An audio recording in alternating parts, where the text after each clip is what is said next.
अच्छा भाई, last class में हमारे पास क्या टॉपिक था?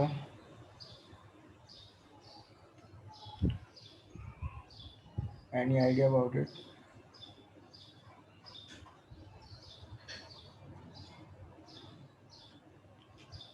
While loop and nested while loop, सही है। सबको क्लियर था? कोई कंफ्यूजन तो नहीं थी वाइल लूप में? बस आप लोगों को जम्प्स को यूज़ करना आ जाना चाहिए और लूप का इस्तेमाल आ जाना चाहिए, तो आप लोगों के लिए काम आसान है।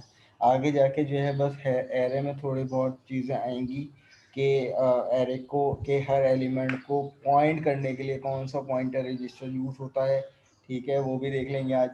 और किस तरीके से एरे की लेंथ को फाइंड आउट करेंगे वो भी देखेंगे। एरे एक्चुअली बनता किस तरीके से है असेंबली लैंग्वेज में, ये हमारे पास आज की कहानी है। और सिंबॉलिक कांस्टेंट मैंने प्रीवियस क्लास में आप लोगों से पूछा था कि आपकी थ्योरी क्लास में डिस्कस हो गया या नहीं, बट आप लोगों ने अभी तक कहा था कि नहीं हुआ था। तो सिंबॉलिक कांस्टेंट भी हमारे पास लैब नंबर 6 में है कि कितने किस्म के सिंबॉलिक कांस्टेंट होते हैं और इनका इस्तेमाल ही क्यों होता है, ठीक है ना। तो प्रीवियसली कुछ सवालात मेरे जहन में हैं, क्योंकि आप लोगों का वाइवा भी करीब है, तो ये है कि उसकी प्रैक्टिस भी हो जाएगी। तो कुछ सवाल मैं आप लोगों से कर लेता हूँ। तो जनाब, ऑलराइट, अब देखें, आप लोगों को पता है कि भाई हमारे पास दो टाइप की वैल्यूज़ होती हैं, एक होती है साइन वैल्यू और एक होती है अनसाइन वैल्यू, ठीक है। तो सी आर साहब अवेलेबल हैं? सी आर साहब अवेलेबल हैं आप? सी आर साहब, आपसे सवाल ये है कि जनाब हम यूज़र से इनपुट लेने के लिए अरवाइन का एक फंक्शन यूज़ करते हैं, कॉल राइट इंटीजर, राइट। ये मुझे बताइए कि वो यूज़र से इनपुट एक साइन वैल्यू लेता है या अनसाइन वैल्यू लेता है? राइट इंटीजर, सी आर साहब।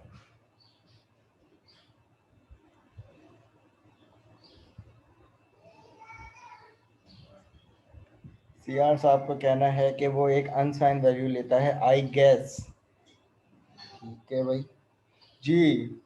कौन इस हक में है कि सी आर साहब बिल्कुल सही कह रहे हैं? Shariq, any idea about it? Mike सही हुआ तुम्हारा?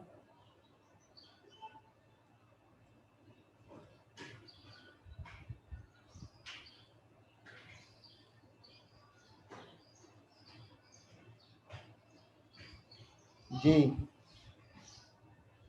No idea. अच्छा जी, और कौन अवेलेबल है? आयशा अजमत।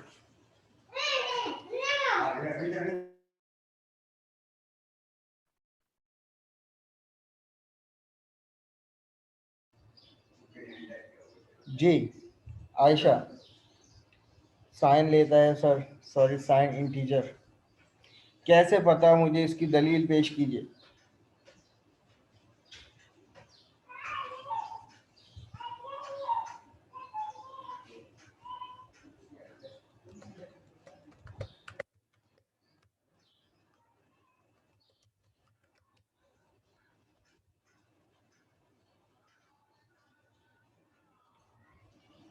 किसी का माइक ऑन है और किसी को जवाब आता है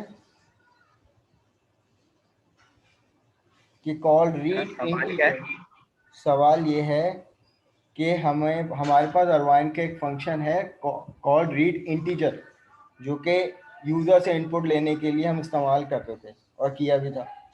तो वो जो यूज़र से इनपुट आता है, क्या वो साइन होता है या अनसाइन होता है?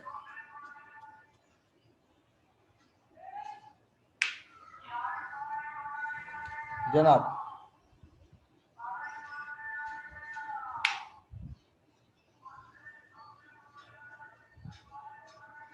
फुरकान जाहिद कह रहे हैं कि बोथ, साइन और अनसाइन। इंटीजर की अगर हम बात करें तो आप लोगों को पता है कि जब भी हम कॉल राइट इंटीजर करते हैं तो वैल्यू प्लस के साइन के साथ आती है। और मैंने क्या कहा था आप लोगों को कि जिस वैल्यू के साथ जो है वो साइन मेंशन हो जाए, आइदर प्लस या माइनस, साइन मेंशन हो जाए तो that number is sine number. जबकि अगर देखा जाए तो राइट डेसिमल वो एक अनसाइन नंबर यूजर से इनपुट लेता है।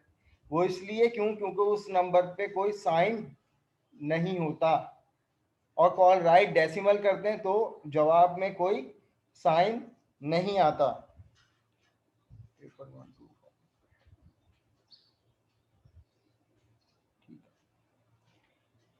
ये बात समझ में आई?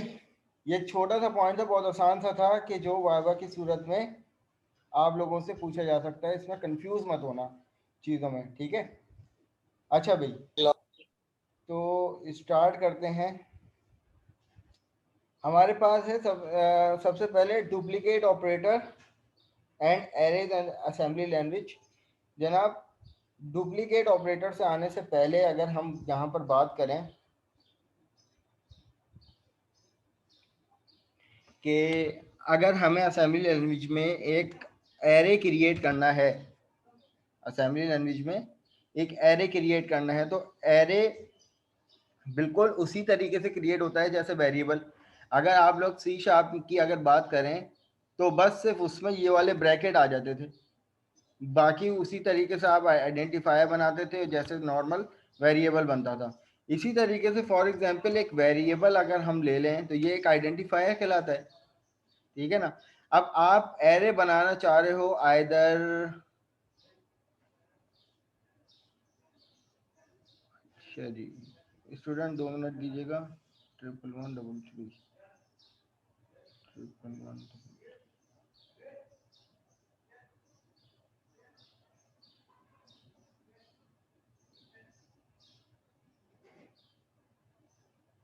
11 पता हमारी क्लास में कोई भी नहीं।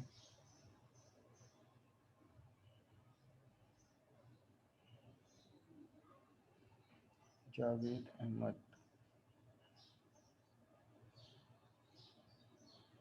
ठीक है। शहरियार फैसल अनस, शहरियार 111346 11 346, ओके। अनस 10077, जी जी। स्टूडेंट्स दरअसल बात कर रहे थे कि भाई एरे किस तरीके से बनता है।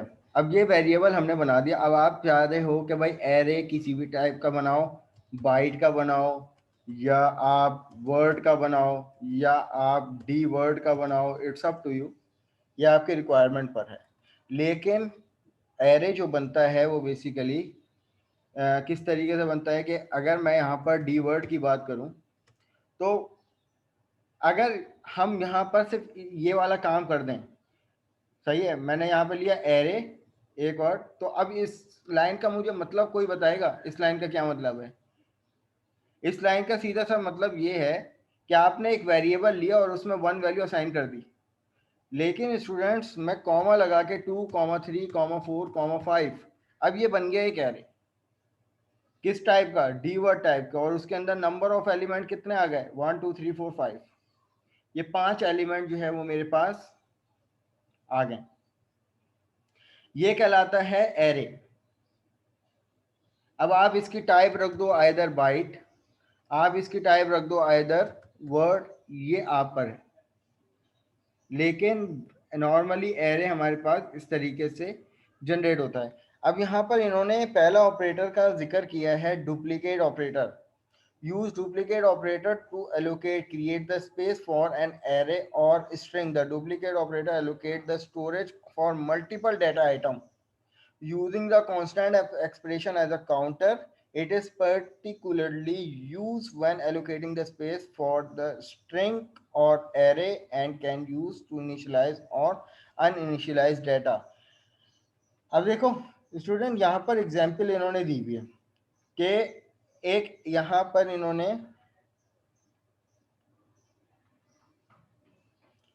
जी एरे का वेरिएबल कुछ भी हो सकता है साथ, जैसे जैसे हमने यहाँ पे एरे लिया है ना, आप यहाँ पर अपने नेम से जो है वो ये बना लो, तो अब जो है वो मेरे पास एरे जो है मेरे नाम से है। ठीक है, कोई एरे कीवर्ड नहीं है, एरे बस एक वेरिएबल है, किसी भी नाम से बन सकता है।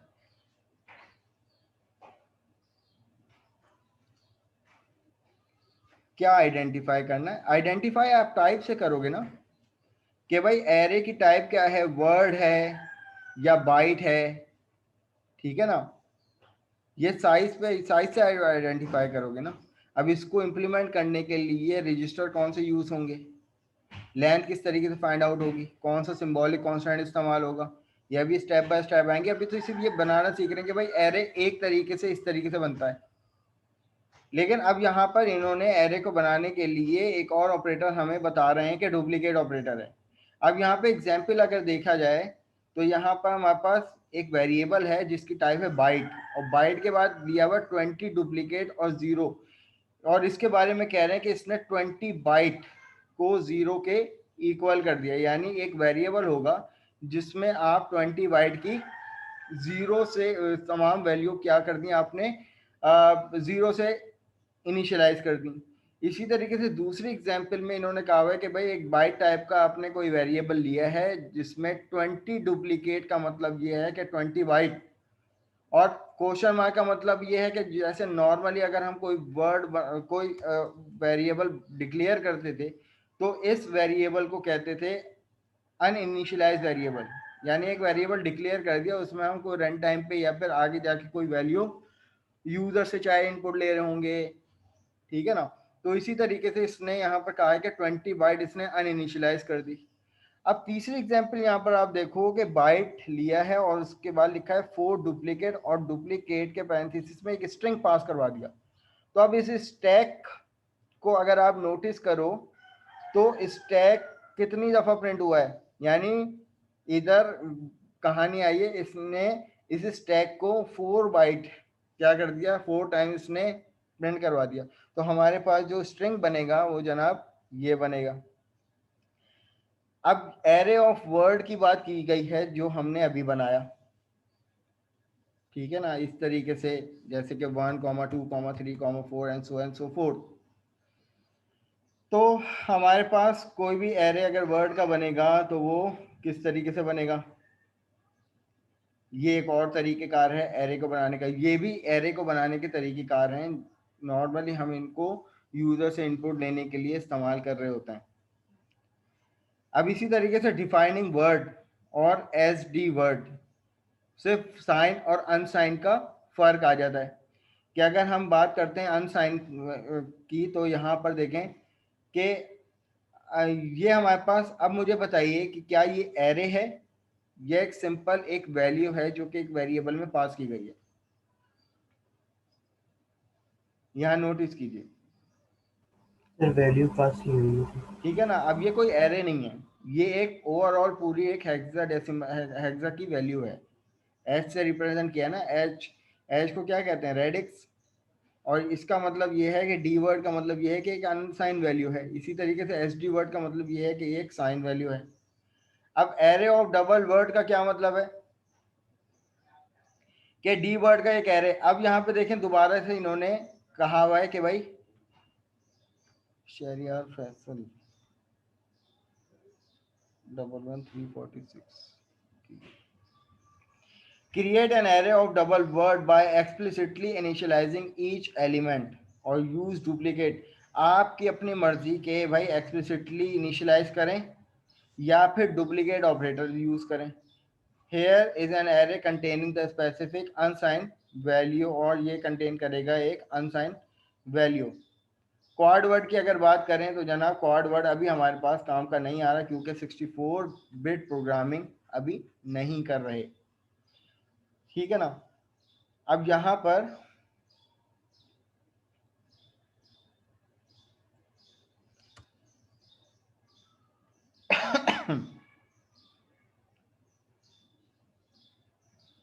अच्छा, अब यहाँ पर हमारे पास आ जाते हैं सिंबॉलिक कांस्टेंट।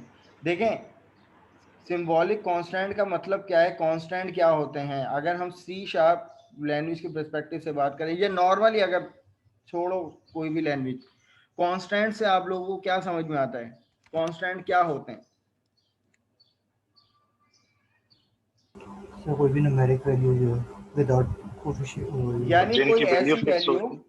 कोई ऐसी वैल्यू जो एक एज अ लेवल के तौर पर यूज हो रही हो, सही है। कोई ऐसी वैल्यू जो फिक्स हो, जैसे कि पाई की वैल्यू, या कोई एक ऐसा स्टेटमेंट जो आप जो है वो किसी मैसेज के तौर पे पास करो और आप चाह रहे हो कि जनाब वो वैल्यू या वो स्टेटमेंट या वो स्ट्रिंग कोई मेमोरी एलोकेट ना करे, तो उसको हम लोग कांस्टेंट कहते हैं। अब सी शार्प के पर्सपेक्टिव से बात करें तो कांस्टेंट हम कैसे बनाते हैं? जी जनाब, प्रोग्रामिंग फंडामेंटल।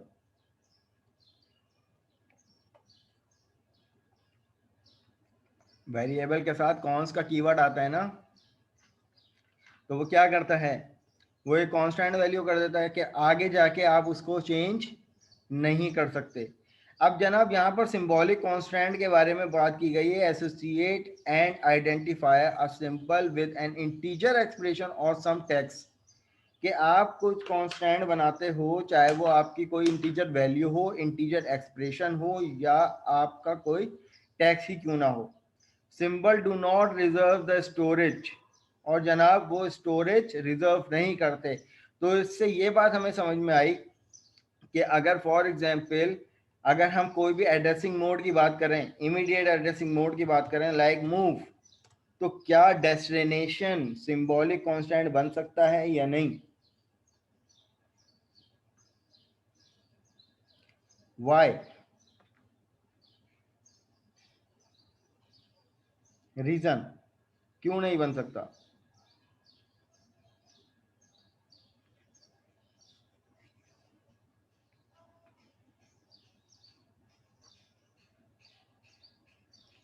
डेस्टिनेशन हम कांस्टेंट क्यों नहीं बना सकते? क्यों? क्योंकि डेस्टिनेशन के लिए एड्रेसिंग मोड में शर्त है कि destination must be the memory, जबकि कांस्टेंट के बारे में बात कर रहे हैं कि कांस्टेंट हमें जो है वो पहले ही पॉइंट में इन्होंने बता दिया कि do not reserve the storage. जब स्टोरेज रिजर्व नहीं करता तो इसका मतलब कि ये रूल को वायलेट करेगा अगर हम एज अ डेस्टिनेशन इसको यूज करेंगे।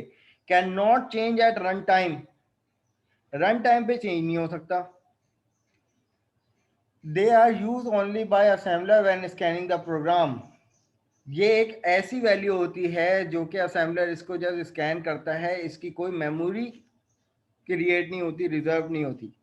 अब जनाब हमारे पास सिंबॉलिक कांस्टेंट जो है वो की चार किस्म की टाइप्स होती हैं, जिसमें से पहली किस्म की टाइप जो है वो इक्वल साइन डायरेक्टिव है, और उसके बारे में कहा जा रहा है जनाब कि this equal sign directive symbolic constant is defined as the expression in 32 bit integer may be redefined, name is called the symbolic constant. तो जनाब ये हम लोग किसको क्या कहते हैं कि भाई इसमें हम कोई इंटीजर साइन 32 बिट इंटीजर की कोई एक्सप्रेशन या कोई वैल्यू प्रोवाइड कर सकते हैं, इसको हम आगे जाके अपने प्रोग्राम में रीडिफाइन कर सकते हैं, और इसको हम लोग सिंबॉलिक कांस्टेंट कहते हैं। देखें, अभी तक हम लोगों ने कोई ऐसी टर्म नहीं पढ़ी, हमने एक वेरिएबल बनाना तो सीखा कि फॉर एग्जांपल var1 एक वेरिएबल बनाया डी वर्ड का और उसमें वैल्यू असाइन कर दी, ये काम तो सीखा। लेकिन हमने ये नहीं सीखा कि भाई अगर for example count which is equal to 5, क्या ऐसी कोई टर्म सीखी कि जिसमें इक्वल टू आ रहा हो? This is the first symbolic constant जिसको हम कहते हैं इक्वल साइन डायरेक्टिव। क्या कहते हैं? Equal sign directive. अब इस काउंट का मतलब क्या है? अब ये 5 क्या है? एक कांस्टेंट वैल्यू है जो कि काउंट के कोई वेरिएबल में स्टोर नहीं हुई। मैंने आपको क्या बताया कि ये सिंबॉलिक कांस्टेंट है और ये do not reserve the space और मेमोरी। ये क्या है? असेंबलर इसको जस्ट स्कैन करेगा, वो भी रन टाइम पे। ठीक है ना? अगर मैं इस स्टेटमेंट को कमेंट आउट करूं और यहां पे मैंने कह दिया कि भाई काउंट की वैल्यू क्या है? 5, और यहां पर एक इंस्ट्रक्शन लिखता हूं move EAX count call right decimal, तो यहां पे अपने आउटपुट को चेक कर लेते हैं।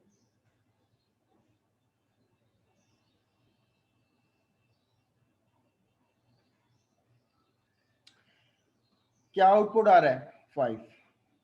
अब ये 5 क्या है, ये कोई मेमोरी नहीं है, ये काउंट क्या है, इटसेल्फ कोई मेमोरी नहीं है, ये एक कांस्टेंट बना दिया जिस कांस्टेंट को हमने एक मीनिंगफुल नेम दे दिया।